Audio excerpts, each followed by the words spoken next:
पवारांवर केला गेलेला आहे की कुठेतरी वडील उपमुख्यमंत्री आहेत आणि त्या व्यवहारामध्ये ज्या पद्धतीनं पैशांची देवाणघेवाणीचा विषय असेल किंवा सरकारी फायदा कसा तरी मिळवला या प्रकरणातून मिळवण्याचा प्रयत्न असेल तो झालेला आहे. त्यामुळे उपमुख्यमंत्र्यांना बाजूला व्हावं, कुठल्याही प्रकारे चौकशी समितीवर दबाव येणार नाही अशा पद्धतीची ज्यांची मागणी या मागणीमध्ये चूक आहे. हे अंजली दमनिया मागणी करतायत तर त्या मागणी स्वच्छ हेतूने केल्या असत्या तर आम्हालाही वाटलं असतं कुठेतरी विचार, परंतु त्यांचा हेतू ज्या पद्धतीने आहे त्या स्वतःहून काही करत नसतात. त्यांचा करता करविता दुसराच कोणीतरी असतो, म्हणून त्यांच्या मागणीला किती महत्त्व द्यायचं हा आमच्यासाठी आम्ही त्या मागणीला खूप फारसं महत्त्व देत नाही. अंजली दमनियाकडून मी तुम्हाला पहिल्या सुरूच सांगितलं, त्याने आजच्या पत्रकार परिषदेमध्ये स्वतः फिर्यादी, स्वतः तपास अधिकारी, स्वतः जज झाल्या होत्या. त्याच्यामुळे त्यांच्या मागणीला फारसं महत्त्व नाही. आम्ही जे काही केलेलं आहे त्या चौकशी अंती महाराष्ट्राच्या जनतेसमोर माध्यमासमोर येणारच आहे. त्याच्यामुळं कुणीतरी काहीतरी येऊन आमच्याबद्दल बोललं त्या प्रत्येक मागणीला उत्तर द्यावं असं मला वाटत नाही. वारंवार तुम्ही असं म्हणताय की त्यांना ही पत्रकार परिषद कोणीतरी घ्यायला लावली किंवा तुम्ही असं म्हणताय की त्यांचा करता करविता कोणीतरी असतो. नेमकं तुम्हाला काय म्हणायचंय? या पत्रकार परिषद जी आज त्यांनी घेतलेली आहे ही कोणीतरी त्यांना घ्यायला लावली? मला वाटतंय आपण इथे सर्व बसलेल्या पत्रकार बांधवाची शोध पत्रकारिता खूप चांगली आहे. आगामी काळामध्ये त्यांचा करता करविता तुम्ही सर्वजण शोधून काढाल.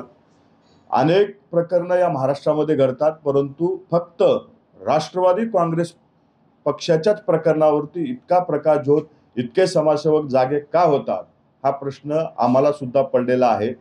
माझी तुम्हा सर्वांना विनंती आहे, तुमची सुद्धा शोध पत्रकारिता काढून याच्या पाठीमागचा करता करविता कोण आहे हे तुम्ही सुद्धा शोधावं आणि महाराष्ट्राच्या जनतेसमोर त्याला उभं करावं. पक्षावर आरोप होत असतात, सातत्याने वेगवेगळी प्रकरणं तुमच्या समोर येत असतात आणि तुम्ही प्रत्येक वेळेला अशा पद्धतीचं उत्तर देत असतात की करता करविता दुसरा कोणीतरी तुम्ही शोध घ्या. आता तुम्ही या संपूर्ण प्रकरणाचा नक्कीच शोध घेतला असेल कोण आहे याच्या पाठीमागं कोण वाटतंय तुम्हाला आहे? कारण अनेक वेळा त्यांच्या भूमिकेवर प्रतिजन उपस्थित होतात, कुठेतरी सत्ताधारी पक्षासाठी काम करतात असं म्हटलं जातं.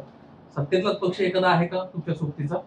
आम्हाला त्याबद्दल अधिकची माहिती नाही. त्याच्या पाठीमागं कोण आहे त्या स्वतः सांगू शकतात किंवा तुमची शोध पत्रकारिता च्या माध्यमातून महाराष्ट्राच्या जनतेला कळू शकतं. परंतु या प्रकरणाच्या बाबतीत मी एवढंच सांगू इच्छितो की याच्यामध्ये उच्चस्तरीय समितीची चौकशी चालू आहे.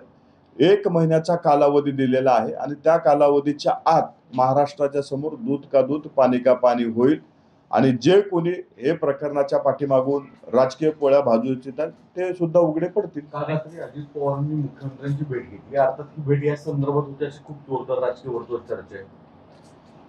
महाराष्ट्राचे उपमुख्यमंत्री आणि मुख्यमंत्री आठवड्यातून कमीत कमी 3 ते 4 वेळा हे एकमेकाला भेटत असतात. राज्यामध्ये अनेक प्रश्न उद्भवलेले असतात, त्या प्रश्नाची देवाणघेवाण, विचारसरणी आणि निर्णय त्या ठिकाणी घेतले जातात. त्याच्यामुळं या प्रकरणाचा आणि त्या भेटीचा काही संबंध नाही. त्यांची वारंवार भेट होते.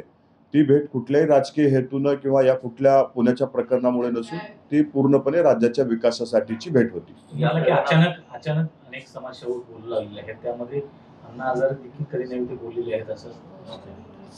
तुम्ही जर समाजसेवकाच्या नावाखाली काही लोक काही पक्षाचे अजेंडे चालवणारे पाहिलेत असाल तर त्याच्यात नाव त्यांचंही येतं. त्याच्यामुळं असे कुंभकर्णासारखे झोपणारे, राष्ट्रवादी काँग्रेस पक्षावर टीका झाल्यावर जागृत होणारे असे महाराष्ट्रात अनेक लोक आहेत. यांच्याकडे आम्ही जास्त फारसं महत्त्व देत नाही, परंतु आमची त्यांना एवढीच विनंती आहे की महाराष्ट्रामध्ये आमचेच नाही अनेक लोक पुण्यामध्ये अनेक गोष्टी घडत आहेत त्याच्याकडे त्यांनी लक्ष द्यावं. फक्त राष्ट्रवादी काँग्रेस पक्षाच्या निगडीत एखादी गोष्ट घडली तरच त्यांनी झोपेतून जागे होऊ नये. महाराष्ट्रातल्या अनेक प्रश्नावरती त्यांनी आवाज उठवावा.